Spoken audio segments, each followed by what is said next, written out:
Hey, everybody. Welcome to the three Ps of self-storage marketing. I'm here with Peter Smyth, co-founder of Local Locker and White Label Storage.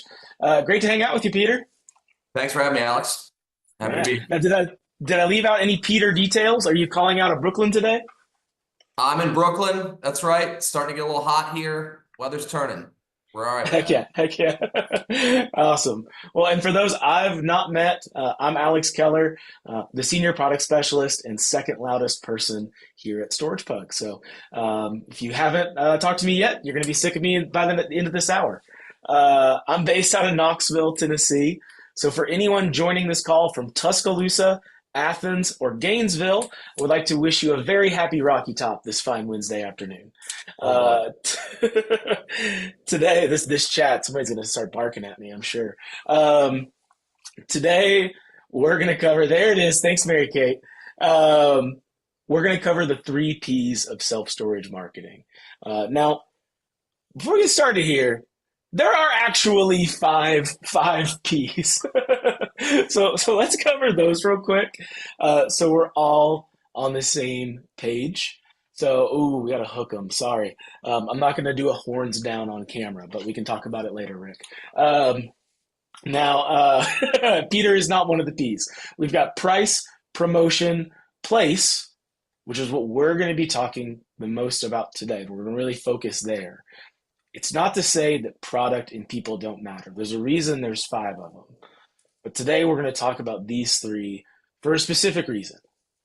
Prospects, the people, typically make their purchase decision based primarily on price, place, and promotion. If you can win in all three, you're almost guaranteed to close more business. However, if you can't win on all three, you can probably still win on one of them. And these things really differentiate your facility. Um, this morning, I was trying to think of the best way to explain this, Peter. And I was thinking, like, why wouldn't we cover product? And it's like, well, in self storage, we do have different products. I'm not going to pretend that climate control is the same as drive up, and Class C is the same as Class A. But if we think about like other industries, yeah, I mean, a Nissan Rogue fills a different need than like a Ford Mustang. There's not like a ton of variance, and I'm not an expert in what you should develop or build. Right. There's also, I mean, I'd say, for the most part, anyone attending this session probably has their staffing and facility in place. Barring some sort of major capital investment. Right. We're talking, how do you sell the product you've already got with the people you've got? Exactly. So. Yeah, we're not going to tell you to hit the reset button today. That's not what we want to do. So what we're going to do, for those who've never attended, I don't know, kind of more of a fireside chat, more of just a conversational. We're definitely going to have some visual aids. These slides are here for a reason. I might pop out and take a look at some other stuff to show you guys. But Peter and I have been working on a set of questions for a few weeks now that were submitted to us, and some we came up with.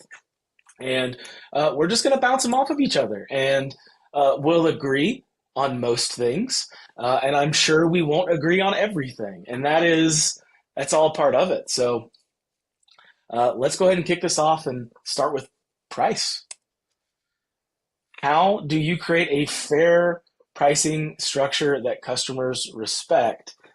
Peter, you've got some cool stuff here. I'll go ahead and move to the next slide. You came prepared. Yeah, I mean, I think one of the major topics here, if you go to any conference where by the way, the Storage Pug guys are also, every single one of them is the loudest guy at the conference. And they're a very friendly bunch. You should definitely stop by their booth. But this ECRI thing, like there's something going on in the industry. It's been going on for a few years now, really since the pandemic is when the trend took off, where it's really hard to get a read on what the market rate is in various markets because there are these online slashed rate promos combined with back end existing customer rate increases. And it's something that was rolled out by the REITs. They have the resources, the data, and the capacity to do that well. But if you're not a REIT, you're going to end up with one, it's hard to sort of orchestrate that strategy. And two, there are some major trade-offs that you need to be aware of. And so, we talk about transparent pricing. We think as a non-institutional or non-REIT operator, one way to differentiate, and something that's important anyway, is to be transparent. So if you sign up for a unit on the website, your credit card should reflect what you started your checkout process with at the top of the funnel. If it doesn't, you're going to end up with unhappy customers that are, one, going to create cost from just clogging up your phone lines, which is a meaningful cost. That's a labor cost. Two, you'll end up with negative reviews, which are hard to combat and bad for SEO.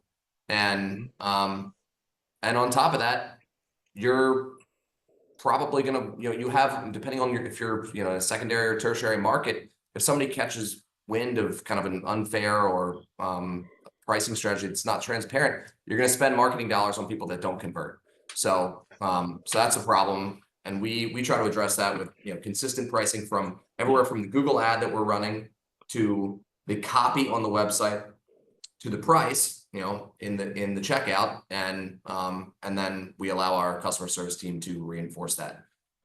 So we think that's important. It's not something that's happening in the industry right now. Like it's weird to say, but it's kind of a differentiator. It's a little bit like showing up to a car dealership where you're just not going to pay the price you see on the sign in the storage world right now.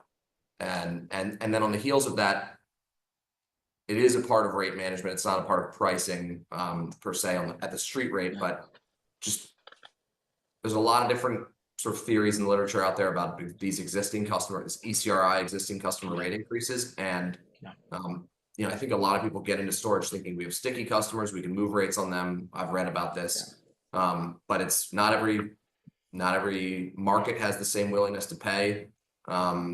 Price elasticity changes from place to place, and you're going to hear from tenants when you move rates on them. So we have sort of adhered to a strategy that is consistent and maybe less aggressive, and slightly differentiated, and that's worked for us. Yeah, I love that. And hey, real quick on your side of thing, Peter, when it comes to local locker and white label, do you have like a ballpark number of how many facilities you're in care, control, and custody of at this point? Yeah, so roughly 50, just shy of 50 local lockers and close to 150 white label storage facilities. And when Alex says white label storage, we have a third party. We started a business called Local Locker, converting urban space into small unmanned self-storage facilities, and then that led us into third-party management. So we call ourselves a white label product, where if you have a facility, keep your name, we run it for you, much like a white label product. So when you say this, when I want everybody to know who's in the audience, like when you're talking about like, ECRIs and like taking a look at trends and the way we do these things, like Peter knows what he's talking about. I just do the website side of things, but you're seeing this out there. So that's pretty awesome. Yeah, I mean, I could be making it up too, you would. Sure, yeah. What this question made me think of, right? I mean, this whole concept of like creating a fair pricing structure that customers respect. I mean, it's kind of just a little bit about empathy, And before anyone calls me soft, let me explain.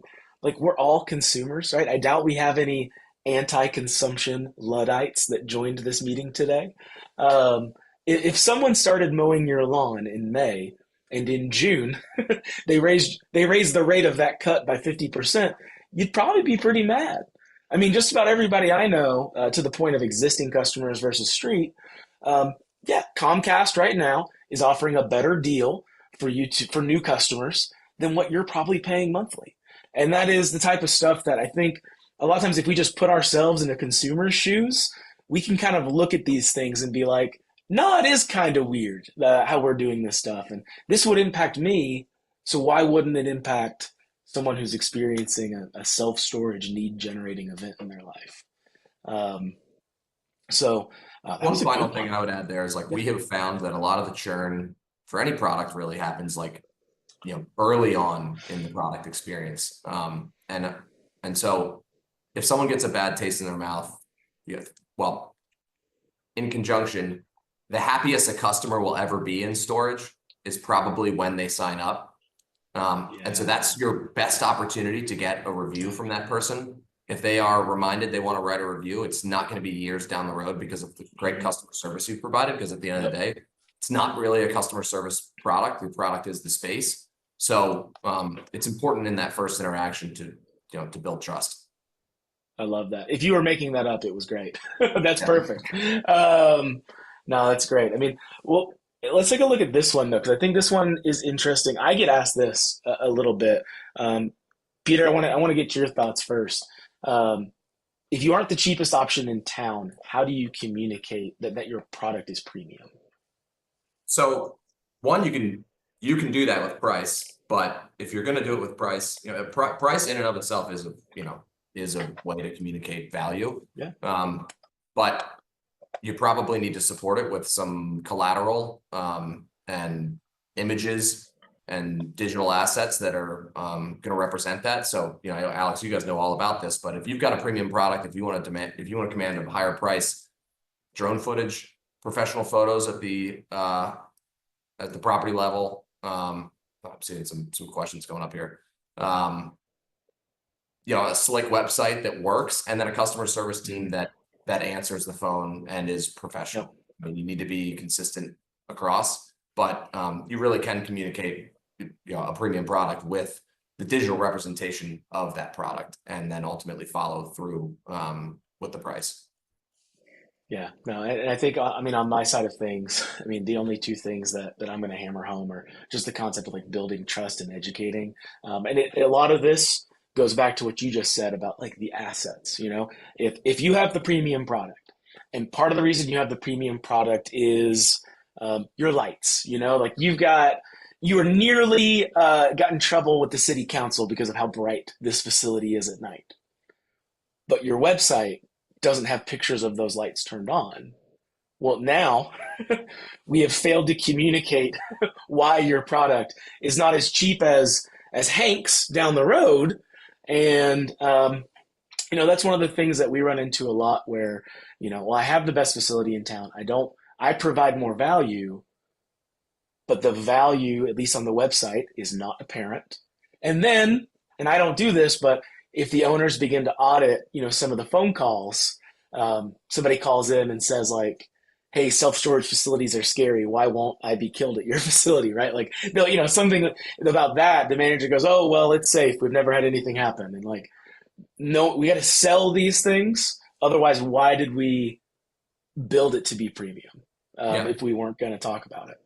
And there are smaller things you can follow through with as well. Like, if you more pictures, the better.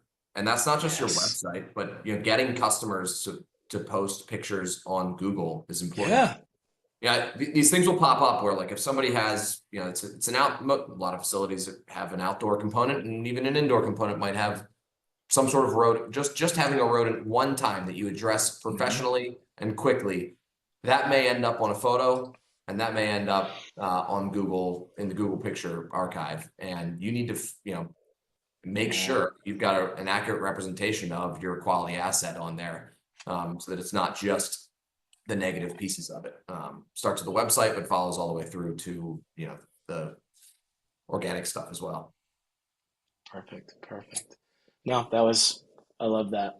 Now we've got Ishan. You asked a question, and I think this is going to be a good time for us to get that. Peter, I wanted to get your thoughts on this one. How often should we check competitors' prices? And then Ishan has a question that I think works really well with this. Sure. There are a lot of ways to do this. I mean, there are software products out there that will allow you to run rates dynamically and kind of set it and forget it. And then, the most manual version of running rates is just checking them, visually yourself and pushing them through to the website.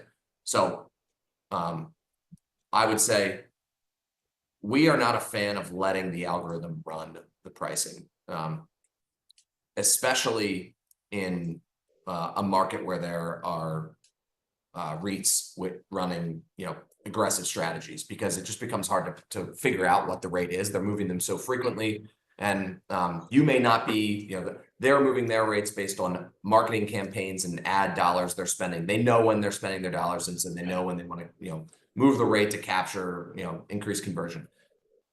You're not aware of all those things. So we think the standing rate, your best data, is your own rate, and is that rate moving? Is it selling? You could have a good sense of what's going on in the market just by watching your own property. So with that, we like to check at least once a week. Maybe for an asset that's either struggling or in lease up, maybe more frequently than that, because you're going to be, you're really trying to just get bodies and units. But we think if you don't let a rate sit for a week, you're just going to have a hard time. There aren't going to be so many bookings that man, I'm well underpriced here. And if you get a ton of bookings at one rate, then that's a sign for you to be reactive and move your rate anyway and take another look at what's going on in the market. Why are people flooding the zone for us here? Are we just priced way below market, and can we move? So that's one thing. The other thing is, with these algorithms, I think they can often lead to kind of a price war that can become dangerous. I mean, they lower their rate, you lower your rate, they lower their rate again, and it's just a classic price war. And then all of a sudden you've sort of like unintentionally colluded the market down to a lower rate. And that's hard to climb out of. You're running an aggressive ECRI on the back end. So we think, look at rates weekly. The strongest data is your own rate, and don't chase the dynamic pricing. Now, promos, we'll talk about promos as well, because that is a piece of this. But it's just, as far as tracking rates, we don't think it needs to be like an every minute thing. Yeah, I love that. I mean, completely agreed. I'd hate to be the person in charge of chasing some sort of dynamic pricing system down the road, where my boss, the owner, has me checking every hour. So weekly sounds good. Like, as far as like energy and results out, that sounds good. But I will say, anytime we get 100 storage operators together, which we've done today, thanks everybody for joining us. I always want to be a really big proponent of crawl, walk, run. So if you're in this right now and you're like, I don't ever check my competitors' rates, this isn't part of my life. If you need somebody to tell you that it's okay to do it monthly, I'm going to tell you that's better than not doing it at all. You can work your way up to weekly, but I kind of like some of the things you said there. Now, I'm not asking you to give away any like secret sauce, Peter, but Ishan did ask if White Label uses a revenue management platform. Lisi chimed in and said you have an internal in-house thing that you guys built. How long have you guys been using that? Don't have to give away the secrets. No. We've used a number of things over the years. We've used some of the specifically StoreTrack most recently.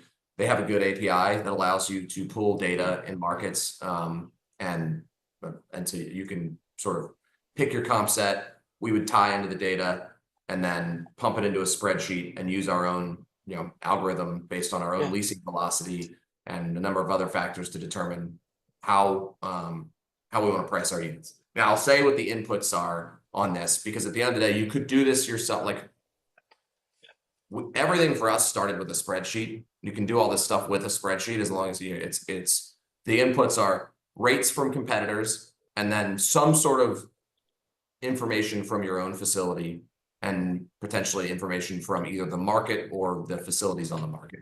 So the things that we care about are proximity to competitor. Okay. Are they an institutional or respectable player? And you can use some things for proxies there that we have done digitally by scraping. So one of those things is Google reviews, both count and recency of them.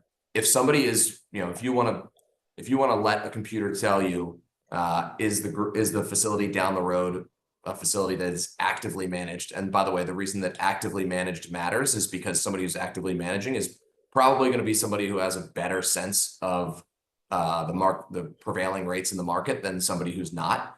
And not to mention, if there are reviews, it means there are customers, which means somebody's pretty dialed into what the rate should be.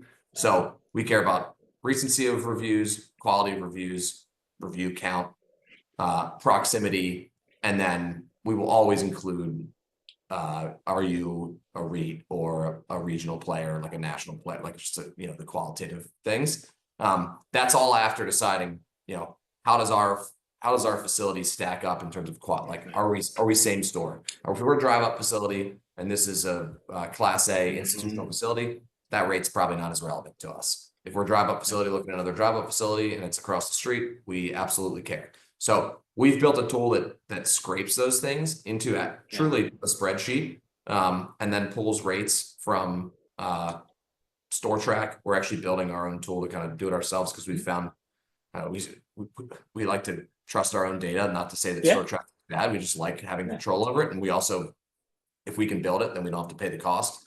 But anyway, those are the things we look at. We're ultimately just looking for who are the competent players in the market. How are they pricing their facilities? And then the rest of the data is what's going on at our own facility. Do we have some sort of leasing velocity? If so, we can probably be more aggressive with our rate, push it up. So that's how the tool works that we are using. And that's, even if you didn't have a tool, you could do those things. At the end of the day, your comps, the good thing about the storage, it's a building, right? The comps are going to stay there. They're unless something new comes on the market, you only have to, be aware of that every once in a while and just track the rates of the 4 or 5 most competitive facilities. Wow. Okay. I did not expect there to be that much to that. So that was really cool. Thank you for sharing it, how you guys did it. And then also, I love that you called out, like, a lot of these things are, maybe you don't have the scale to go and build your own tool and do all of that. But if you've got 1 or 2 facilities and time, you can probably knock out those steps you just ran through yourself. So I think that's awesome. And by the way, most of the facility management software will allow you to take a rate, like set a street rate based on a one-time look at the market. And if you're going on vacation, you're running the store yourself, you can say, for every X% in occupancy, I know you can at least do this in SiteLink and Storage. Pretty sure you can do it in Cubby as well. For every, if you're 10% occupancy, you're going to be X% discounted from what you think the market rate is. If you get up to 20%, we're going to push closer to that amount. So you can kind of set strategies that way that do take these pieces, into consideration. But again, you do want to like revisit that, because if you let that run, you may end up with like a 10 by 10 that's more expensive than a 10 by 15. Price per unit looks off. It's kind of a funky website, and maybe you're back to, is that a trustworthy strategy? Yep. Yeah. Well, I'm curious how you guys deal with this. This is actually a question that I've been looking forward to. So I think this is a hot topic for a lot of areas, a lot of markets that you're in specifically. How transparent should you be about your pricing strategy, when you're going up against one of the big dogs, like one of the REITs? Yeah. I said it earlier, like we're not trying to hide anything. When we also run a slash rate promo on our site. And for most of our facilities, where we'll say like $100, but cross that out, a $50 rate. But next to that, we'll put copy that says 50% discount for 3 months. Because we want people to know that rate is coming up for them. And I think what that does is it helps train people that same rate that they're seeing at another facility is probably the same thing. It's probably gonna move up. And then our customer service team is very clear about communicating that is a several month promo. And I think people do appreciate that, and it does train them that your rates are going to do the same thing at this REIT where they're advertising a $50 rate for a $100 unit. Like that's just not a standing rate. That's not going to be there for a year from now. I love that. I mean, the advice I always give people is genuinely just like, if your pricing strategy is different, you should call it out. And I think one thing that, when it comes to this subject, like if there are people on this who don't know like why this gets its own like space.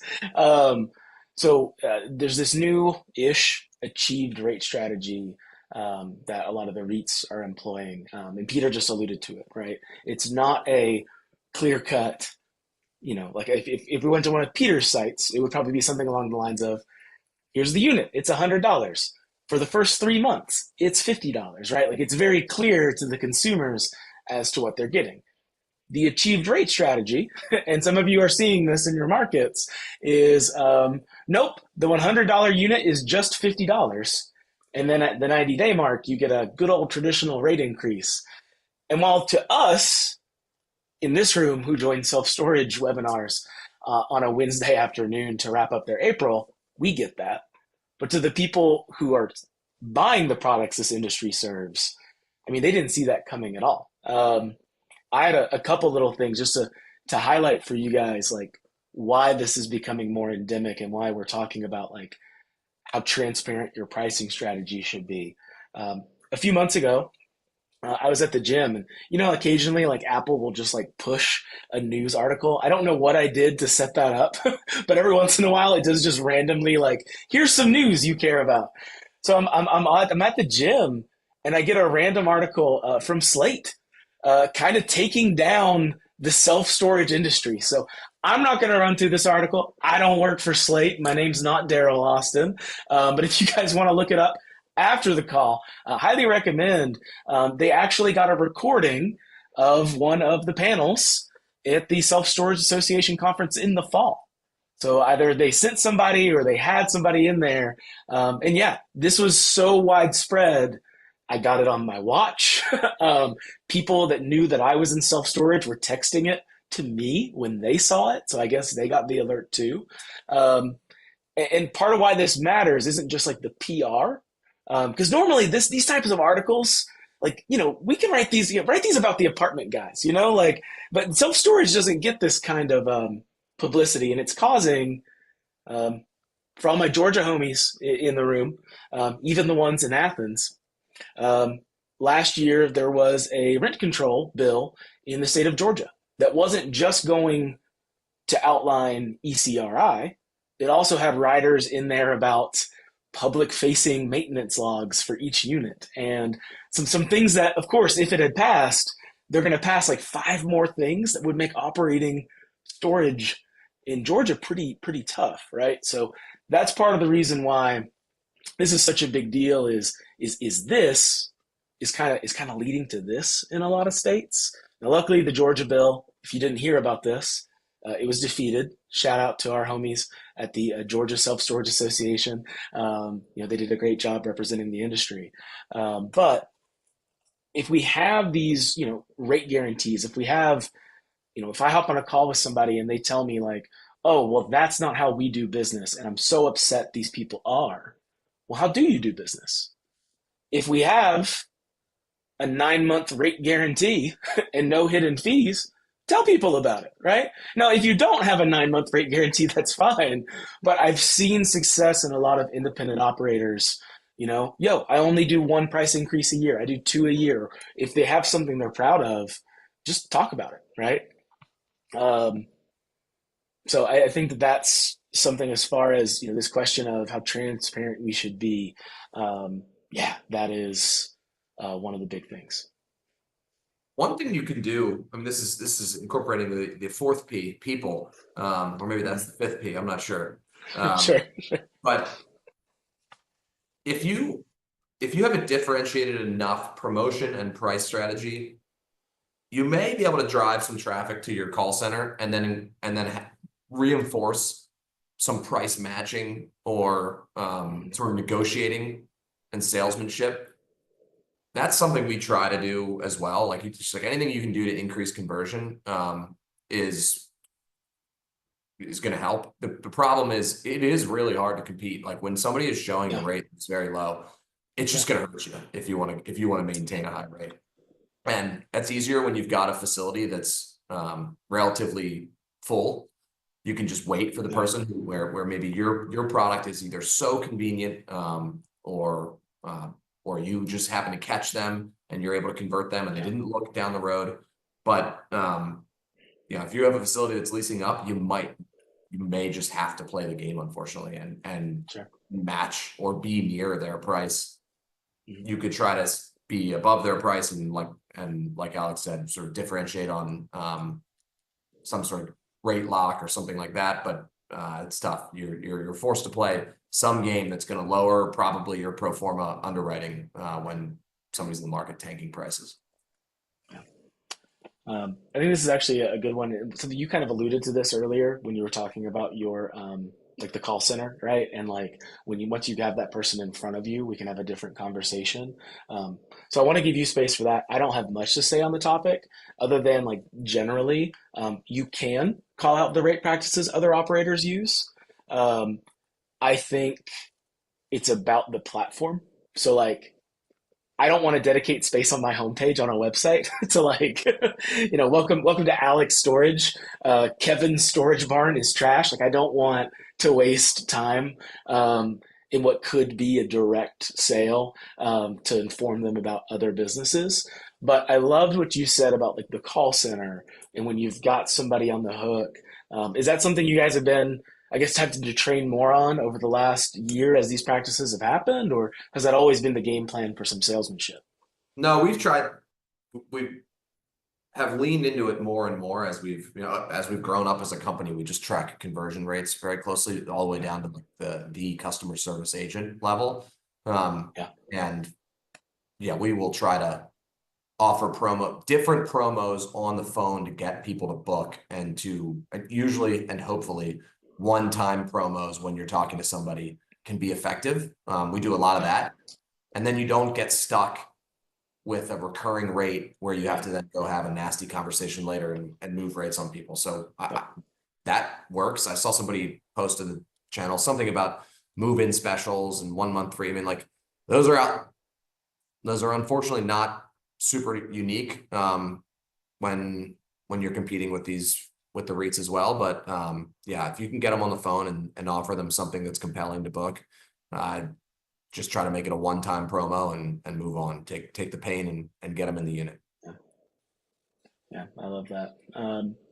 Now, this next one will be pretty fun. How can pricing build trust with your customers? So, Peter, I think you actually alluded to this earlier, but for you guys, like, how does pricing build trust?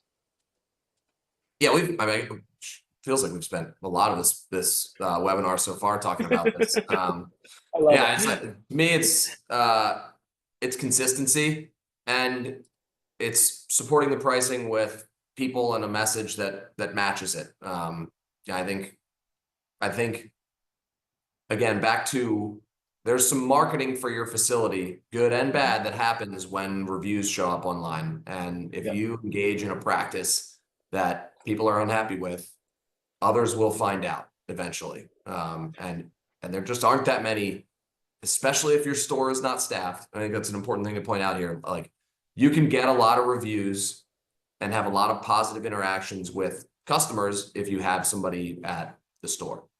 If you do Yeah. not, which is where a lot of the industry is headed, and a lot of our clients are remote, then you only have so many opportunities to get good reviews, build relationships with people, and maybe come down on a rate increase. Like, you don't want to, if you don't have someone at the facility, you don't really aren't going to have as good a sense of if rate increases, created some sort of mass churn event. Sure. So I think you just need, in lieu of a high touch, boots on ground and office situation, I think Mhm. you need pricing that makes sense, and you need a call Yep. center to communicate it clearly and Yep. well, and there needs to be no confusion there. Yeah, I love that, and I think I love that piece what you just said about like if we are one of the operators who's not like having the boots on the ground and doing that, like the call center and the website are really going to do the heavy lifting on this trust. All I came with today, like when I read this question, I was like, well, cool, just make it transparent, very clean and easy to understand. But I thought it'd be good to kind of show an example of what would erode trust. So I'm going to move to the next slide. I'm not going to pull up their actual website because I'm trying not to talk crap about real people. But these are screenshots from a real self storage website. Step one, and then step two. Step one, you're looking at units, and what do we see? It's 5 by 5. The promo rate is $0, starting at 35. All's good so far, right?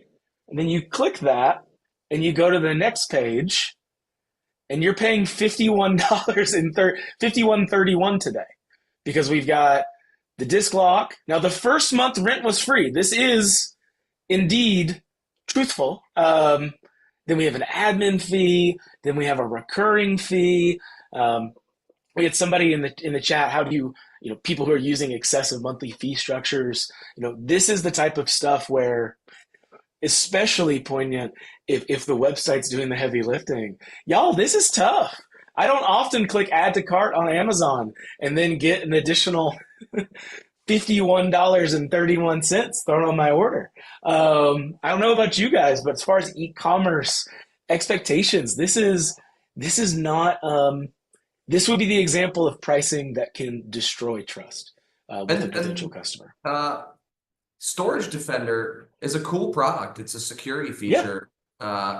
Like this is something they should be advertising. That may, your first introduction to Storage Defender shouldn't be one of surprise and disgust. It should be a feature, a conversion Mhm. feature. Yeah, no, another thing that we run into that I couldn't find an example of before the call, and I'm sad I couldn't. Um, but whenever you see a unit table and there's just too many numbers, right? So this is not an example of that. This is clean. But when I mean unit table, I mean the part of your website that has, 5 by 5, 10 by 10, 10 by 15, like it's got all that stuff. Sometimes I'll run into one where it's like, it says 10 by 10, that's 100 square feet.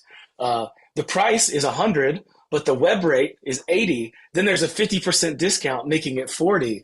And now we've introduced 10, 10, 100, 100, 80, 50, and 40. There's just too many numbers on that screen. Because these websites have to be built for everybody, right? Like, I can figure it out. I do e-commerce.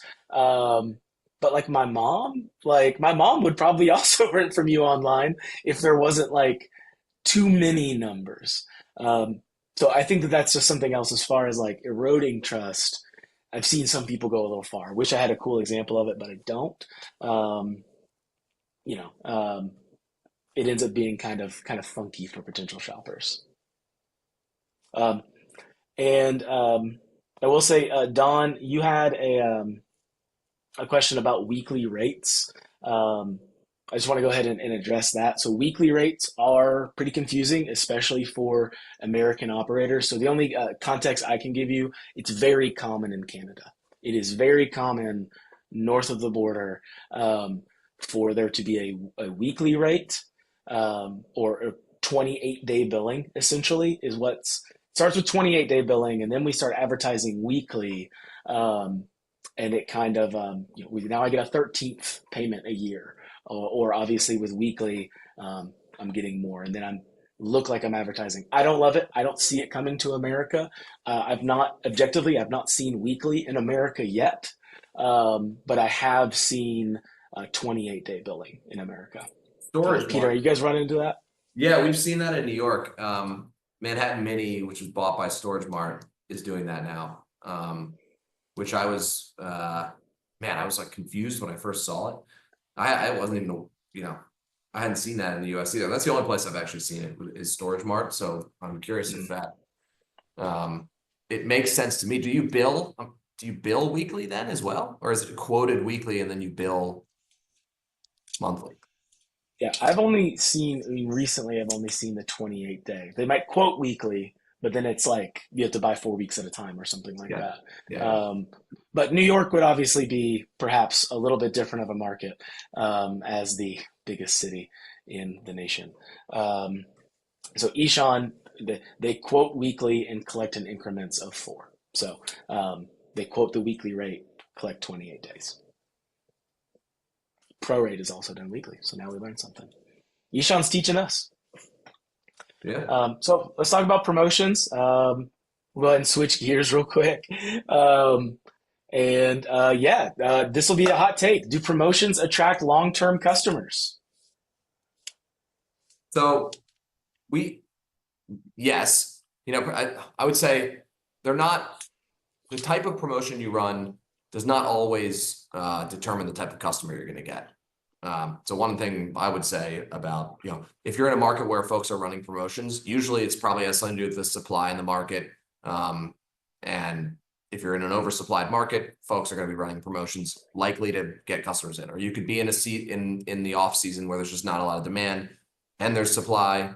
And folks are throwing anything to just fill up tenants in the middle of the winter in the Northeast. Yeah.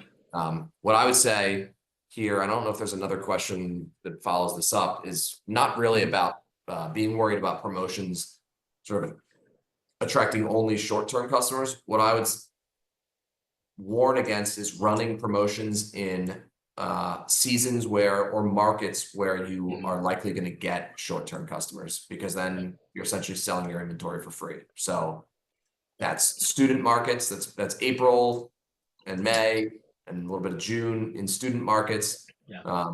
That's spring moving season.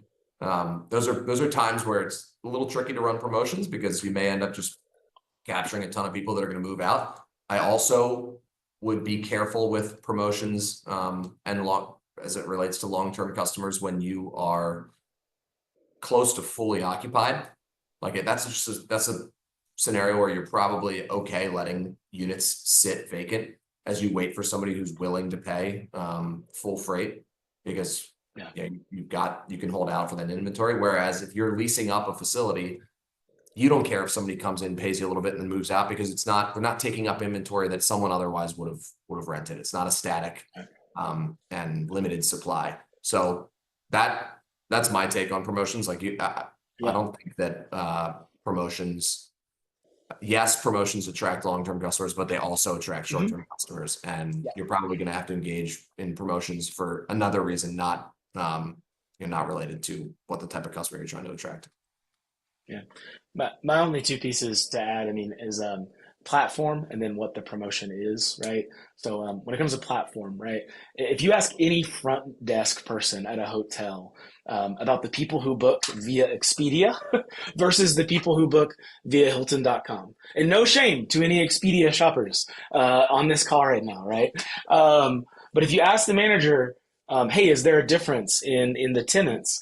They'll absolutely tell you, right? Ask a storage manager about the tenants they get from Sparefoot versus tenants that went through their website or people that rented through referrals.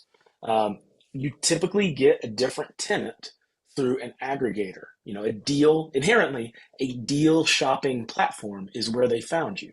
They're typically more deal conscious. They're more price sensitive than the person who went through your website and wanted to understand the value of your product, right? So I often run into people who are spending a lot of money on aggregators, and then the hard part is that those people also stay less time. So I think promotions, depending on where this person's finding you, is gonna be a different client.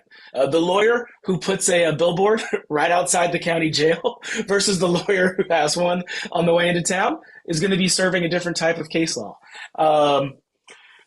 Then as far as the promotions themselves, I always try to avoid being prescriptive, overly prescriptive. Just the age of self-storage as a product, as an industry, is very young. We are still talking with and have on this call the second generation owners of certain facilities. If you were to ask me if this was a talk about like restaurants, I would say, well, you should run a happy hour from 4 to 6, because that's like ancient Rome had restaurants, but storage has been around for what, maybe 70, 80 years if we're being generous. So when it comes to the promotion, if we're offering first month free, in some markets that's going to work great, and they're going to stay with you for the total expected 10 to 12 months that the rest of your tenants do. In other markets, I've seen people have really big problems with that, and it gets people who just want to be there for 30 to 60 days.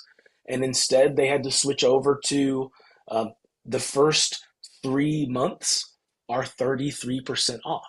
I've seen people bake a tenancy into the full realization of a promotion, and in their market, it worked. So one thing I always try to be big on when it comes to this concept of like, do promotions attract long-term customers, is they're also attract short-term ones, and don't be afraid to test different things out, because what works in Knoxville, Tennessee might not work in Boulder, Colorado, and that's perfectly fine. Yeah.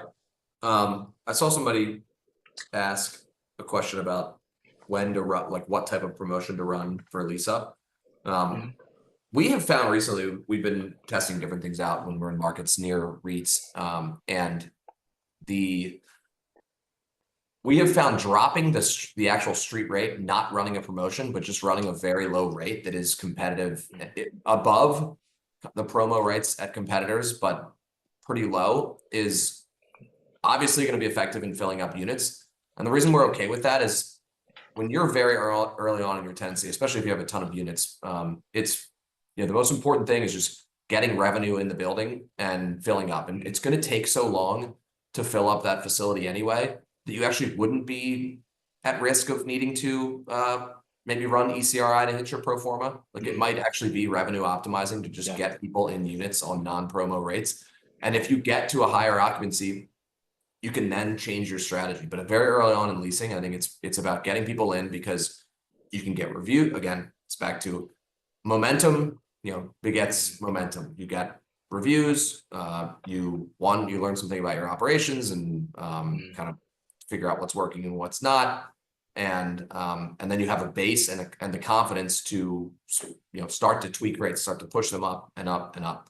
And then one other question I saw on the channel was as it relates to promotions, at what percentage would you not run a promotion and when you're full? And my answer to that would be, if you are at risk of running out of inventory or coming anywhere close, that's when I would start to consider not running a promotion. So if you are in a secondary market, 100-unit facility, you're probably only not going to rent 20 of these things per month. If you've got 10 units available, maybe you'll run a promotion. If you're and somebody said define full, I'd say, again, I wouldn't even think about percentage occupancy in this case. I would think about number of units and what your leasing occupancy has been. If you think you could feasibly lease all of the units so that there's no inventory over the course of a short period of time, I would not run a promotion. I think you're at that point, you can hold the line on a rate, and I would take that even down to, if you're a month away from being fully leased on a solid month, you can wait for long-term customers. I think at that point you're doing pretty well, and I would not run promotions there. And I'd take the long-term customers and the people that sign up for full rates coming in. So it's not really about percentage. It's more about what's your leasing velocity and what is the absolute number of units that are there that you might risk running out of from an inventory standpoint. I love that. And it gets us to the next question. We're already through it. When to and when not to use discounts. So what a perfect segue for that one. I don't have anything else to add. That is perfect. One other thing I would add, though, if you're Mhm. involved in your marketing, or if you're using a marketing agency, Mhm. you should be aware of how much you're spending on your marketing and how that relates to your rate. Because if you're spending a lot on marketing, but then you're running a ton of promos, you may just end up with a cost or a yield on cost that just doesn't make sense. Yeah. So I think you need to think about these things. If you're going to run a ton of ads and you're running a promotion, at least be aware that that is a risk you're running. You're going to just be at the top of the Google page with the lowest rate. You're going to fill those Sure. things up, and you may, if your cost per click is high and it's a competitive market, you may end up spending $500 on a customer that pays 25 and is out a couple months later. Yeah. So Yeah. No. that's something you want to be aware of. Another perfect segue. I mean, Peter, you mentioned ads. Are there any other ways you promote your price discounts? I mean, how do you guys get this information out there? Yeah, copy on the website. You've shown it earlier. I think if you went back to your Yeah. slide, Yeah. you want it to be on the website. If you've got some sort of universal ad running, signage is a good opportunity. If you've got some way that you can communicate a long-standing ad, whether it's Yeah.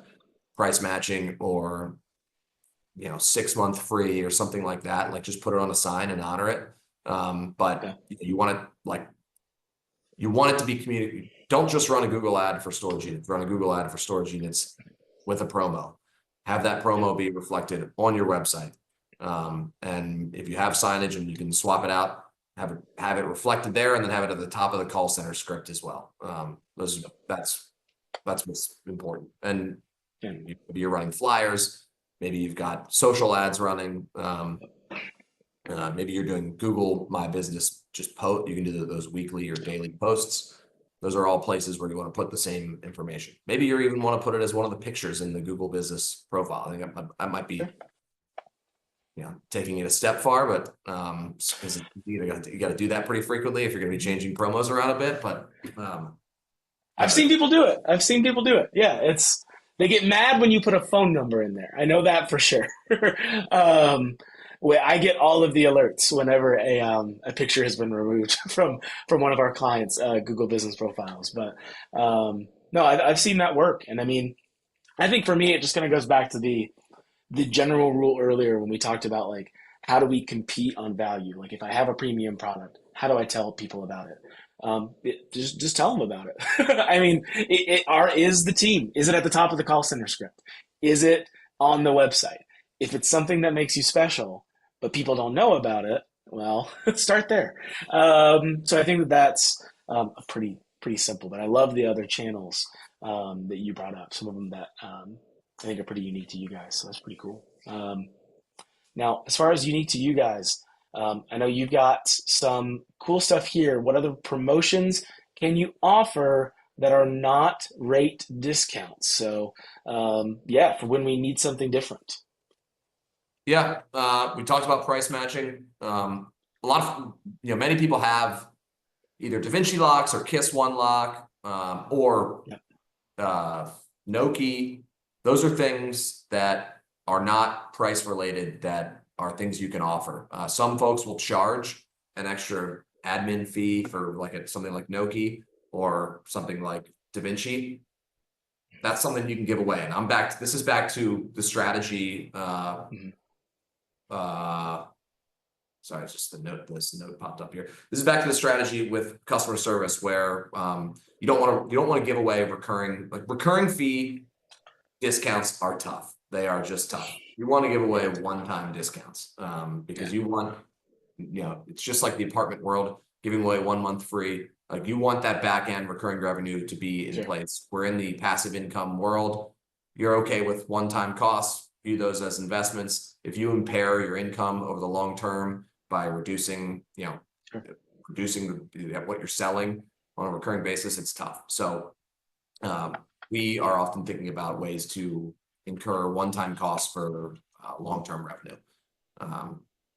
The lock thing is a sound strategy anyway, to have locks on you. All your vacant units should have locks on them. Yeah. So it's, you could give those things away, swap them out, or at least have people come in and swap them out and buy them for a discount.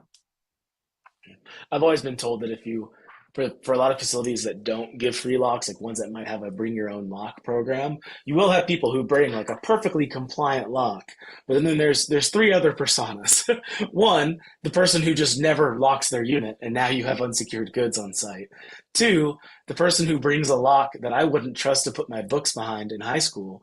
And then three, the prepper who brings one that if you ever have to cut his lock, good luck. You're going to blow out a grinder trying to get through that thing. So, um, yeah, I love the free lock just operationally, right? I mean, it's helpful. One other thing I've seen in more dense markets is the either a free moving truck service to use. You don't get to keep it, or even in some cases. They might also own a moving company and they'll actually send people Yeah. to you. Now, that gets you into the logistics and vehicle maintenance and insurance game, which it seems like a lot. But I've seen that people swear by it. Early on in the local locker days, Alex and I used to, when we were trying to get to know our customers, we were driving over and moving people in ourselves. We wanted to understand their experience, and Woo. yeah, that was tough. But people cared. It worked. It did work. Yeah, We were the only yeah. guys doing that. Wow, wow. Those are the days. How long ago was that? This was 2018. Okay, okay. Not that long ago. Not Not long that enough. long ago at all. Yeah, not long enough.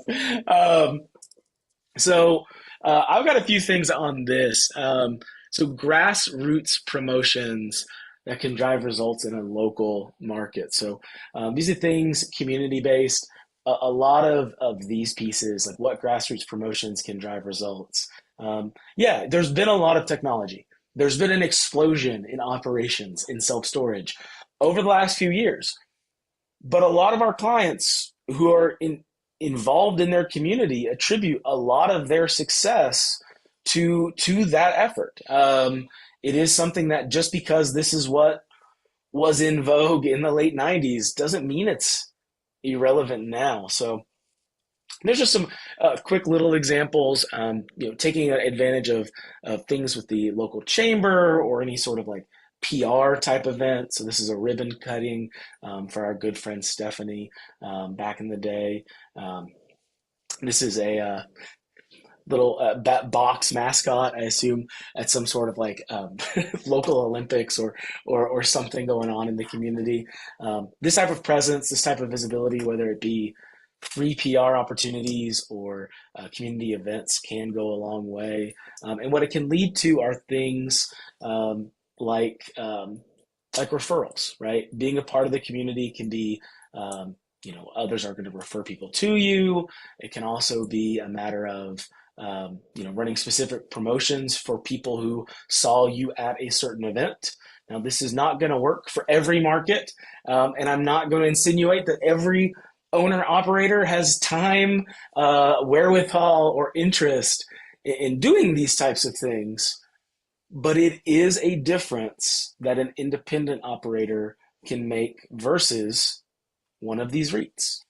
They might have a very competitive, perhaps to Ron's point earlier, a week to week rates and all of those things. But yeah, you sponsored the local team. You sponsored, some sort of community organization. You have a full on referral marketing program. And as far as promotions are concerned, yeah, it's not something that here from my ivory tower on the website side of things, I get to see and interact with.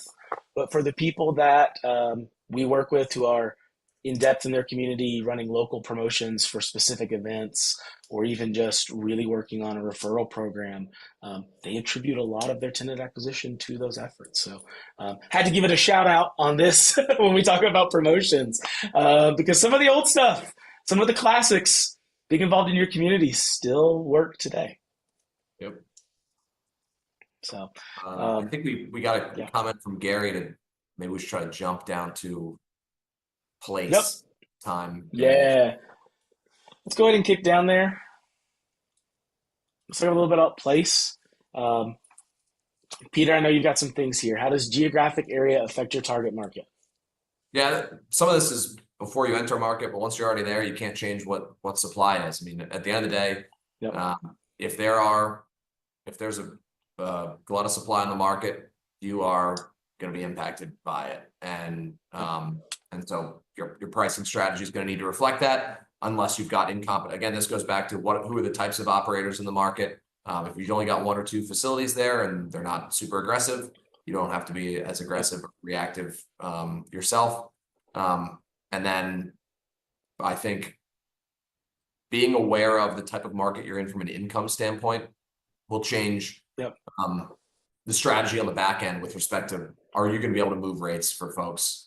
If you get them in on promo rates or low rates and you're in a low income community, relatively speaking, you are going to have a hard time getting one, collecting rent, and two, keeping tenants when you push rates. Mhm. So, that's something you're probably already aware of when you're Yep. in that market.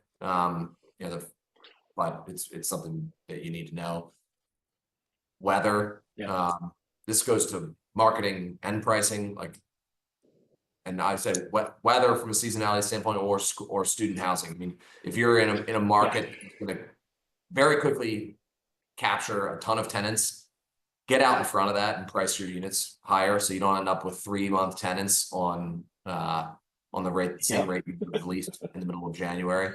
Just make sure that there's going to be a ton of people moving out at one time in end of August and early September. Just make sure you've captured them at high rates, and you can cover the months where you have to lease back up. So there are obvious and logical things that you will know about your own markets that will impact what you need to do from a pricing standpoint. You just need to stay on top of those things, and your marketing should be consistent with your pricing. Like low prices Yeah. probably shouldn't have the same willingness to pay, or at least from an advertising standpoint, or at least you need to be aware of it and adjust your budget accordingly. I love that. I mean, I only have a couple anecdotes to throw in there, like just a couple small things. I mean, I mean, some things just make sense, right? I mean, higher income areas, total saturation of storage space. I do love what you mentioned about weather affecting the seasonality, right? So, I mean, we have a few locations in Hawaii.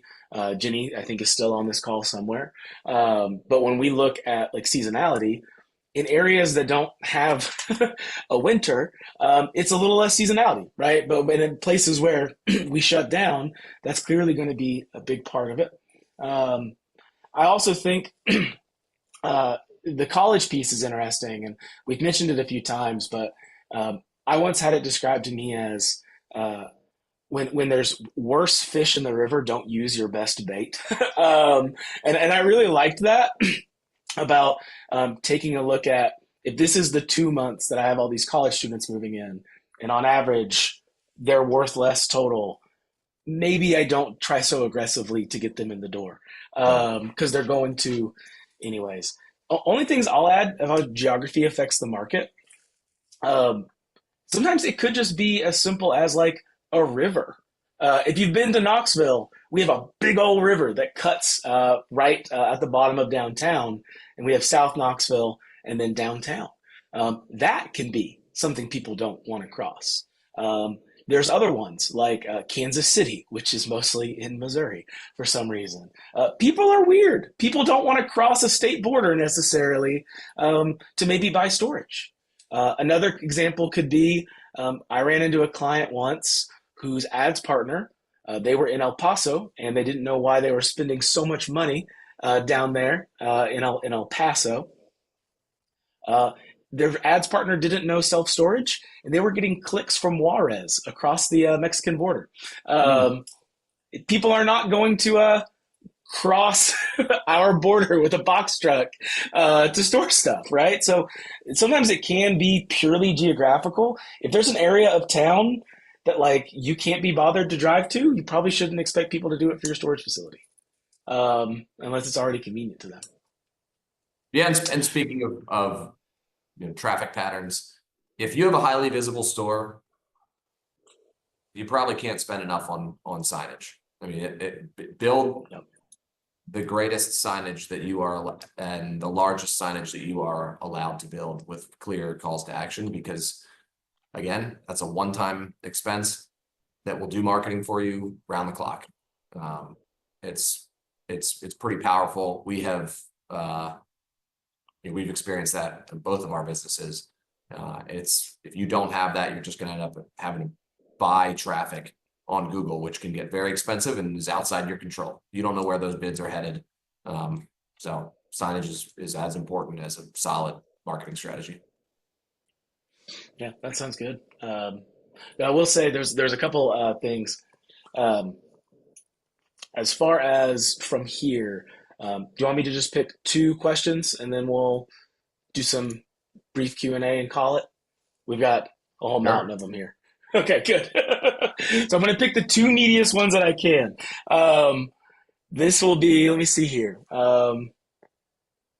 What strategies do you need to be successful in primary, secondary, and tertiary markets? I feel like we've got all three represented on the call today.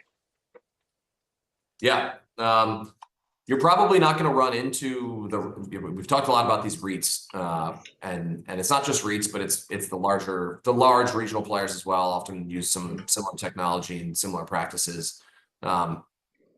If you're in a primary market, you need to be very thoughtful around how you're going to differentiate or compete with dynamic and aggressive pricing strategies. And you need to figure out what your marketing budget is, because you're going to have to spend money. I mean, that at the end of the day, in those markets, there's only so much storage demand, and a lot of it's going to be gobbled up from the REITs. You just aren't going to have the same. Well, maybe people on this call are using REITs for management, but your brand is not going to be as big. So you're going to, by design, have to spend more on marketing. You probably still aren't going to spend more on marketing because anybody using a REIT or any REIT owned asset has a larger budget.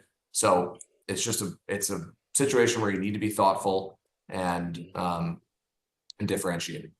If you're in a secondary or tertiary market where maybe there's only a couple storage units in town, there's not as much volume, you similarly don't want to create some sort of yield that doesn't make sense from a conversion standpoint. So if you have bad pricing and you're spending money on marketing, you may end up with low conversion. On the 10 people that do actually visit your site, you want to have a 60 to 70% conversion rate. And so you want to make sure whatever you do is competitive. And you want to make sure that you're not setting a budget and letting it run in a market where the demand is not deep and not there. I think that's important. One of the things that we see a lot of is in these smaller markets, there's just going to be, like, you'll be reading about how storage is booming. You might just be in a market where there's just not going to be a ton of volume. And so every little thing does matter from a conversion standpoint. So that's, your rate is even more sensitive there when you are only going to get so many bites at the apple per week and per month.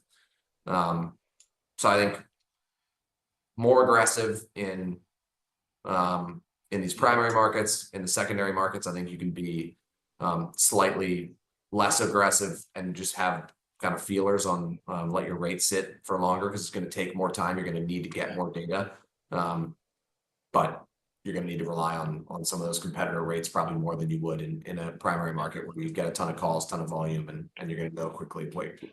You get real-time feedback based on your own rate, what the rate is. The clear. I love that. No, I'll echo, the things that you just said, as far as the strategies themselves, like if I were to boil them down to their basis parts, and I'll just keep this to the website side of things, right? Somebody in a tertiary market, a secondary market, and a primary market, they should all have a website. They should all be able to be found online. And when people find them, there should be something for them to do, right? In this most base form, but using the website and like the digital side as a vehicle for this, the type of website and how good it is in a tertiary market where it's you and like two other facilities, versus one if you're in Brooklyn, or if you're in a very tight market with lots of competition. You all need websites, but there's tiers to it, right? And I think that's something, if somebody has 50 units in Montana, or if they have a facility with 1,200, well, now again, it kind of goes up that ladder of it's the same strategy, different scale. So like in the context of a tertiary to a primary, yeah, in a tertiary market, I've seen a lot of operators be very successful just focusing Google search and Google Maps.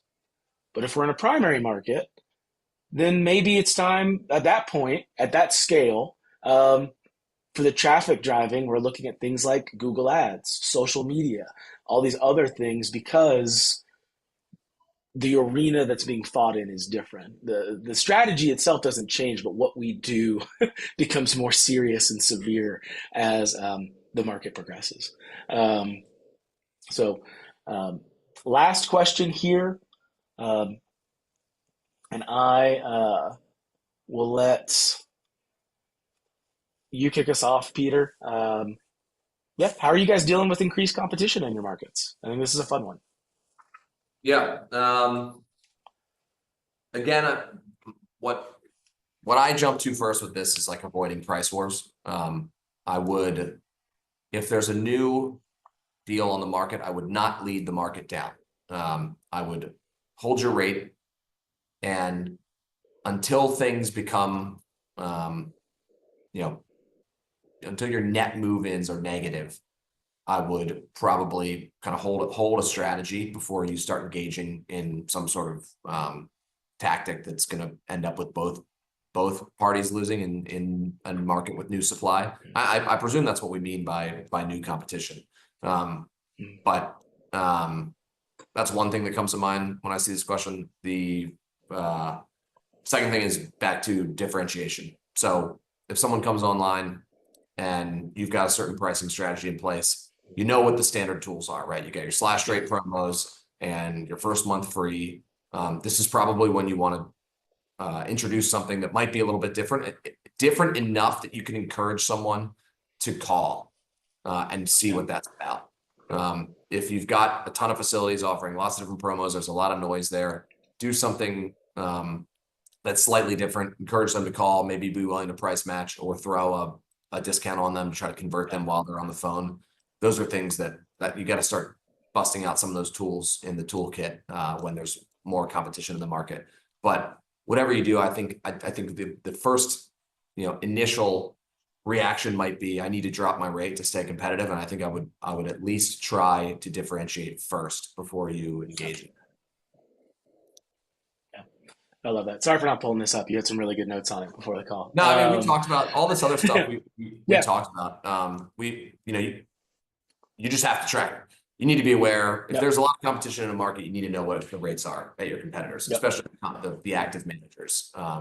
But we talked about holding rates and adjusting when it's consistent. But I just would again, I think my main takeaway with pricing is your best data is your own data.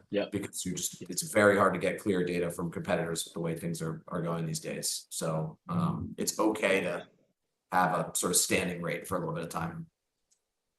I love it. I love it. Yeah.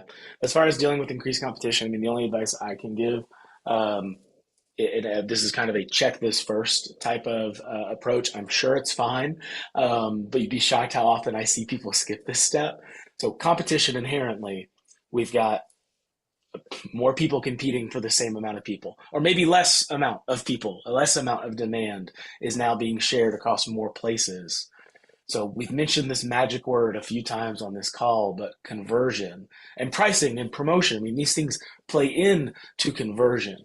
But even just down to, audits, these types of things, because if there's less people wanting storage and more people to sell it to them, we have to make sure we're doing a great job. Turn inward. Am I doing a good job? Let's forget my competitor for a second. Are we doing a good job selling our product? If yes, now look outward and it's cool. We're going to start maybe doing some more of these things, keeping an eye on them. But Peter, it is shocking how often we start throwing stones before we look in our own house. But yeah, I think that would be my vaguely sage wisdom. We've blown way past the time here. I want to go ahead and I'm going to take us all the way to here. I know there's probably going to be some questions after this call. Peter, if anybody wants to get a hold of you, how can they? How can they ask their questions? So if you just go to whitelabelstorage.com, we have a customer inquiry form, and there's also a bunch of we have some case studies, we have some free tools you can download, like everything from just simple spreadsheets and ECRI for ECRI and competitor rate tracking as it relates to this seminar. And my email is peter@whitelabelstorage.com, so you can feel free to shoot me an email as well. I'm happy to give that out. Perfect. I'm gonna drop that into the chat real quick, and we'll Peter@whitelabelstorage.com. Oops, that was just I'll just copy this in. And Garrett, if you wouldn't mind just dropping my information, if you're still on here, if anybody has any questions. If I get asked anything that seems like more of a Peter question, I'll make sure to tie you in, and we'll take it from there. Thanks for letting me join, Alex. This is great.